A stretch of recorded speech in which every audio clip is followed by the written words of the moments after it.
আমার দাবির একটাই, নিরাপদ হাসপাতাল সাদায় পরিণত কেন? জবাব চাই, জবাব চাই।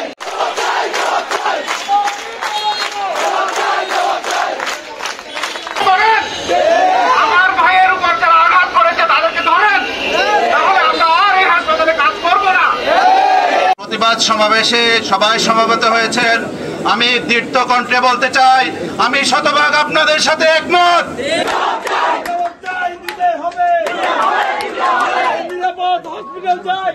কিন্তু তখন ডাক্তারদের পক্ষে ছিলাম, হ্যাঁ, কিন্তু যখন যখন দেখতে যাচ্ছে যে তার ফ্যামিলির কাজ ছেলেদের তার আত্মীয় স্বজন সবাই পুলিশ দরকারি আছে, তখন ওই পাড়ার সেন্টিমেন্ট ওদের পক্ষে একটু হলে চলে যায়।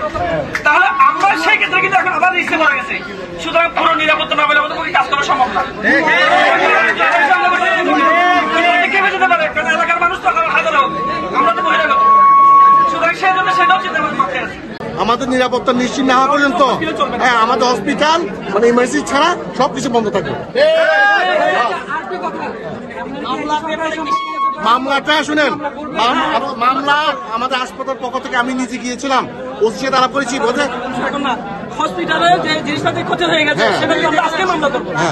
হাসপাতালে মামলা যিনি ভিকটিম উনি করেছেন, ঠিক আছে। আমাদের যে হাসপাতাল যে আমাদের ভাঙচুর করেছে, মূল্যবান জিনিসপত্র ধ্বংস করেছে, নষ্ট করেছে, এটা আমরা এখন তদন্ত কমিটি করেছি, নিরূপণ করে আমাকে ওইটা আলোকে আমি মামলা করবো।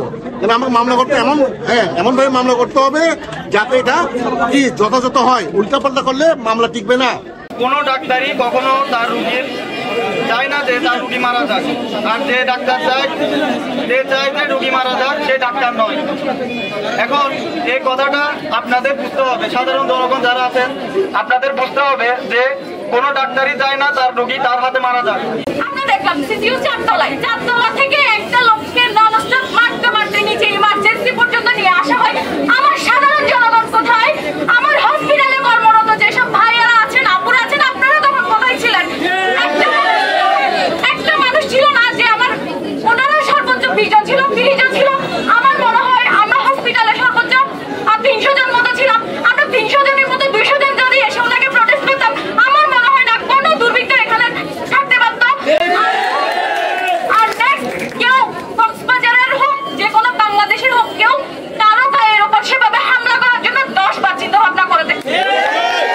যে কোনো দুর্যোগে দেখেন যে মানে ডাক্তাররাই আগে যায়, বিনা পয়সায় চিকিৎসা করে। আমরা তো কখনো বলি না আগে আপনি আমাদেরকে টাকা দেন, আমরা আপনাকে দিব, চিকিৎসা সেবা দেবো, এটা তো কখনো করি না। আপনাদের বিপদে আমরাই এগিয়ে আসি, আর আপনারা আমাদের বিপদে যেমন কি দেখে দাঁড়াই থাকেন।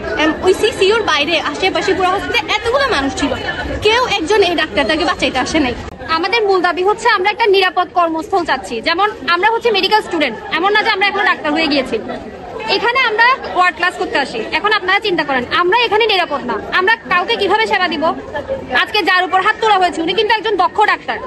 যারা যে বললো যে ভুল সেবা দিচ্ছে বা ভুল চিকিৎসা দিচ্ছে, ওরা কিভাবে জানে? ওরা কি কোনো ডিগ্রিধারী না, ওদের কোনো এক্সপিরিয়েন্স নাই, ওরা কোনো স্কিল্ড পারসন না, তাহলে ওরা কিভাবে বললো এই কথাটা? মতো নিরাপদ কর্মস্থল চাচ্ছি। এখানে ডাক্তার, নার্স, স্টাফ, আমরা মেডিকেল স্টুডেন্ট সবাই এখানে একটার মতো নিয়ে আসছি থেকে আমরা সেবা দিতে আসছি, ঠিক আছে। যেখানে আমাদের নিরাপত্তাই থাকবে না, নিশ্চিত থাকবে না, সেখানে আমরা কেন আসবো? যারা অপরাধ করছে, যারা হত্যাকাণ্ড চালানোর চেষ্টা করছে, তাদেরকে অতি দ্রুত গ্রেপ্তার করে মিডিয়ার সামনে বলতে হবে যে যারা হচ্ছে নির্মমভাবে হত্যাকাণ্ড চালানোর চেষ্টা করছে তাদেরকে গ্রেপ্তার করতে হবে। এবং আমার তৃতীয় নম্বর দাবি হচ্ছে যে যারা যে ভিকটিম তার হাসপাতাল কর্তৃক মামলা করতে হবে। হাসপাতাল কর্তৃক যে হাসপাতালে ভাঙচুর করার চেষ্টা করা হয়েছে এবং যিনি হাসপাতালের ডাক্তার ছিলেন তাকে তার পক্ষ থেকে হাসপাতাল কর্তৃক মামলা করতে হবে। আমরা কক্সবাজার সদর হসপিটাল সহ সারা বাংলাদেশের সব হসপিটালে এবং যত সেবামূলক প্রতিষ্ঠান আছে সবগুলোতে আমরা নিরাপত্তামূলক ব্যবস্থা চাই। এবং আমাদের সদর হসপিটালে যেসব ভিকটিম আসামি এখনো ঘুরে বেড়াচ্ছে তাদেরকে অতি সত্বর গ্রেপ্তার করে আইনের আওতায় আনতে হবে। মেডিকেল কলেজ হাসপাতাল এগুলো বাস্তবায়ন করতে হবে, প্রশাসন এই বিষয়ে নজর দেবে। আমরা এখানে আপনাদের সেবার জন্য এসেছি, আমরা আপনাদেরকে অবরোধ দান করবো এরকম কোনো সেবা নিয়ে আসি নাই। আমরা আজকে হাসপাতাল সুপার সাথে কথা বললাম। হাসপাতাল সুপার আমাদের আশ্বস্ত করছেন, উনি আমাদের দাবির সাথে একত্র পোষণ করছেন। উনি বলছেন অতি দ্রুত অতি সত্বর পুলিশ সুপারের সাথে কথা বলে যে গ্রেপ্তারকৃতদের আমাদের সবার সামনে তুলে ধরবেন এবং হাসপাতালের যে ইনডোর আউটডোর কার্যক্রম যে অফ থাকবে সেটা বজায় থাকবে যতক্ষণ না পর্যন্ত আমাদের স্থায়ী নিরাপত্তা না হয়। আমরা প্রথম বর্ষ থেকে পঞ্চম বর্ষ পর্যন্ত সকল ব্যাচের শিক্ষার্থীরা এখানে উপস্থিত হয়েছি, কারণ গত 10ই সেপ্টেম্বর রাতের বেলা আমাদের একজন ডাক্তার ভাইকে হামলা করা হয়েছে। আর এই হামলার প্রতিবাদে আমাদের ইন্টার্ন ভাইরা কর্মবিরতিতে ছিলেন, কিন্তু তাদেরকে আশ্বাস দেওয়া হয়েছিল যে হামলাকারীকে গ্রেপ্তার করা হবে এবং দ্রুত ব্যবস্থা নেওয়া হবে এবং হসপিটালের কর্তৃপক্ষ থেকে মামলা করা হবে, কিন্তু এর কোনো দাবি পূরণ করা হয়নি। তাই আমরা তাদের সাথে একত্রবোধ পোষণ করে আমাদের সকল ক্লাস ওয়ার্ড বন্ধ করে আমরা তাদের সাথে একত্রবোধ পোষণ করছি। কিছু দুষ্কৃতকারীদের কারণে আমাদের স্বাস্থ্যসেবার যে অরাজক পরিস্থিতি তৈরি করতে চায়, আমরা মনে